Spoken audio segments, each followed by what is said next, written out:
Now I'm going to talk a little bit about safeguarding in your local context, because it is likely that the training that you will go through for safeguarding doesn't necessarily cover some of the really specific things that you should know working as part of a GP practice. The first thing I think you need to consider is what are the safeguarding training requirements for your role. The training requirements are set in a number of specific documents. You will find the links attached to this, which are called the intercollegiate documents. We've got 3 at the moment, one for children, one for looked after children, and one for adult safeguarding. However, we are waiting for them to be changed very soon. Therefore, this might change in the next few months. It's important that you are very familiar with the safeguarding policies and procedures there in your practice.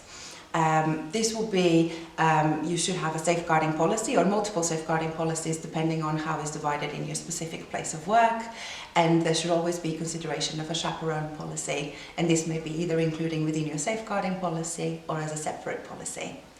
It is important that you understand what is the process to follow when safeguarding requests are received by the practice. Any specific processes to register vulnerable children or vulnerable adults, any safeguarding codes or any alerts within the record system that tell you that this family has or may have had in the past some safeguarding concerns for them, and also what is the process to manage patient requests to access their records, their family records or their children's records. It's also really important that you understand who are the key players in safeguarding within your area. So for the practice, who is the safeguarding lead, and do they have a deputy? And if they don't, what is the process to access support when they're not around? And who are the multi-agency teams that are around you? They're going to be working with the same families.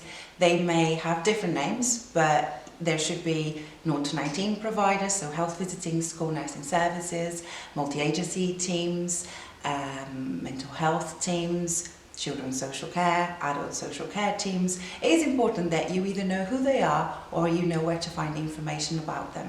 It's also important to know who is the safeguarding team within the Integrated Care Board, which is your next escalation point when you have safeguarding concerns or you need support and advice. And finally, it is important that you know how to make referrals to social care. Unfortunately, all of those look slightly different depending on where you work. So we have put a number of links to help you navigate this landscape. So you will have access to children and adult social care referral forms for Essex, Southend, Thurrock, Hertfordshire and Suffolk. We hope those are useful.